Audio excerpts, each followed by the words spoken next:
which is a funny story. I don't even know if I should be even saying this if I post this, but like I just walked in with my camera that time, and it's crazy because I just walked in. They let me in, ended up filming some good stuff, and then getting collaborate with you, and then there's been a lot of things that have propelled me to like come out here on the road and be able to film rodeo. Yeah. I mean, it's crazy to say, but collaborating with you when I first started, that was huge, bro. It was like 3-time world champion. That was huge, and I will tell you this: I bet I watched that video because I woke up. We had to go get on a flight after the next day, go home. Had a little bit of a foggy head on me from celebrating, and I sat in the airport. Our flight was delayed. I bet I watched that. Ty sent it to me, and he's like, "Hey, congrats, whatever. My cousin shot this of you." And I bet I watched that video 700 times that day. That was one of the coolest videos I ever seen. And plus, just the edit and the moment and what it was and what it meant. It was that was pretty special to me. That video it really is.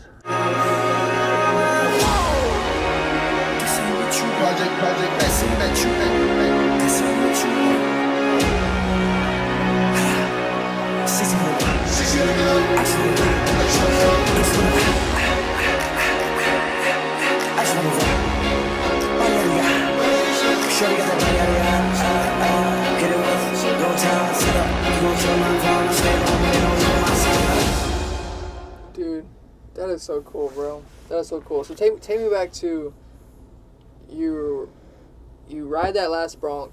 Take me back. How close of a race was it? Did it come down to that last day? I don't really know how tight it was. You just know you came out on top. Yeah, I don't ever pay attention to any of that stuff. Just I just go and do my job. Which is cool.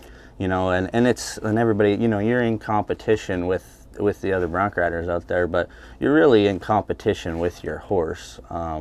Your horse is kind of your dancing partner per se, and so you want to just make the best ride on that horse that you possibly can, and hopefully you land somewhere in the mix of things. But I don't follow stats or anything like that. I don't know how close it was. I know I did have to get a score.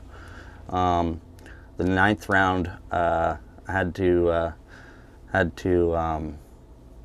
buck up, and I took a re-ride in the eliminator round. And the re-ride was Indian Burn, big rank son of a gun that he bucks lots of guys off and not easy. And I had him as a re-ride in the 9th round. I knew I was going to have to, get all my broncs rode and keep placing, and but I wasn't going to be able to live with. I was still winning the average. Had I not taken my re-ride, I would have dropped to 2nd in the average because I was 73 or something. But I wasn't gonna let a world title get away because I didn't have the stones to go try. So that's kind of how I go at it, and I ended up being 88.5 or something that round, and then split the 10th round. You bring an interesting thought to my mind, because in my mind, when someone gets a re-ride, because I'm like, why wouldn't you want to take it? But the way you're describing this is like, you got to have some stones to get up there and take it. Yeah, like there's a lot of people that you put them in that position, they don't take the re-ride, That's, 2nd in the average pays 70, 69 or 8,000 or whatever. A lot of money. And, it's like somebody could easily think, hey, I just hang on to this average spot and for fear of getting bucked off. Yeah, or take the re-ride and take a no score, drop you out of the average, which is pretty important in them last 2 rounds. But I don't really approach it that way. I'm more of a all or nothing kind of guy. For some reason, every time you get on, obviously it comes with, because you've had such a successful career and you're like the guy. I mean, you're 3-time world champ. Partly, and maybe because every time I go to a rodeo, I never see it, but I don't ever think that you're gonna get bucked off. And do you? When's the last time you even got bucked off? I got bucked off. I had a 100% riding average this year until Hermiston. I got on a horse at Calgary's, and she bucked me off. One time? One time so far this year. That's actually wild. That's actually crazy. Yeah. I mean, is that, again, you're not into stats, but for the sake of is that normal? What is Like that? a real high one would probably be like, there's lots of guys that'll ride 96, in the 90s. Yeah. For sure, most bronc riders probably would be close. That make the NFR would be fairly close to that. Well, no, that's a lie because Dawson would probably ride like 60% of his horses. But yeah, I don't know. Like I think one year Coburn had a 96% riding average, and people were really talking about it. So you're saying right now that My 99 is pretty good, I think. this context clues this thing is pretty freaking good. I bet I might have been on 100 horses. Be close to. I'm actually kind of shook right now. That's actually wild. Congratulations, bro. Keep going. Thanks. Keep grinding. Don't be complacent, bro. That's You gotta right. keep going. That's right. But the original question, go back to when you won that. You're getting the saddle. You ride that 10th horse at the NFR. What did it mean for you to win that third gold buckle? Yeah, to win the third, it was huge, and they all were so different from each other. The way I won them, I would have to say the third one is definitely. They're all special, but the third one's probably the most special to me. In 2016, I come in, and I'd just been, I wasn't in the conversation to be be in the running for a world title really. Like I think I went in the top 5 that year. I think I was maybe fourth, but I think the top two guys had quite a bit of money on everybody else, and so I just was riding my broncs, going through the week, one round or something. I was placing in most every round, and it come down to the 10th round, and there had to. Well, actually, in the 9th round, come down to the 9th round, Jake Watson, my traveling partner, was winning the average. He was the only one that rode all his horses. I bucked off the second round. Killer B bucked me off at 7.9 or something. Lost his stirrup. And so Jake had rode all his horses, and the 9th round he had a pretty nice horse, not a horse that should buck him off, and I don't know what happened, but anyways, got out of sorts, and she threw him off. Well, then that opened the door for me. Hated it for Jake, but it gave me an opportunity. So then the next day, I didn't know this at the time.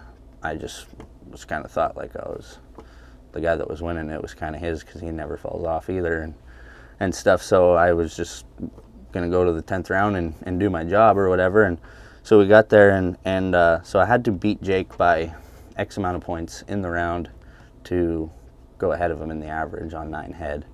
And the guy that was winning it had to get a no score as well.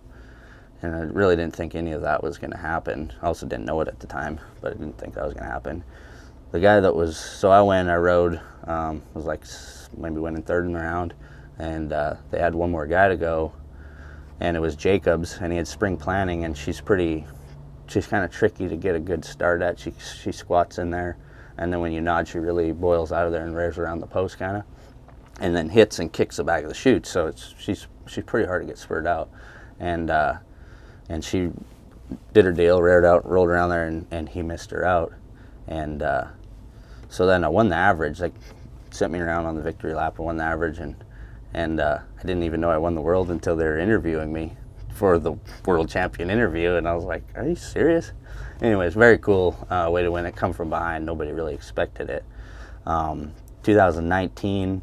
I had a really good year, went in second, won the first round, went to first in the world, and then I just led it all the way. And then after I won 9th round, after the 9th round they couldn't catch me. I won the 7th and the 9th round, I think. I won 3 rounds that year, and so I had it won after the 9th round. And then last year, probably my favorite, just because I come from 116,000 back. I went in around 5th or 6th, I think. I was 115,000 back of Sage, and Sage wins the first round. I placed, and then after the week went on, I just kept rolling, and we just win a couple rounds and placing, and winning the average, and then it come down to the 10th round, and I had a good shot at it, and I knew that. It was kind of mine to lose. I basically just had to, go make a ride, and it was kind of mine. But to go there and set a season earnings record, and to win the Top Gun, which I don't think any other bronc rider's ever done, and split the 9th round, win the average and the world title, and tie the average record. I don't know if that'll ever happen again. So that was a pretty special ride for me. That's why I like the video so much. That's crazy, bro. Yeah. Can you remind me, Top Gun? Top Gun is a contestant wins the most money of anybody at the NFR. Really? Yeah, so I won $256,000, I think, last year. The NFR. That's freaking cool, bro. Congratulations, dude. Well, thanks.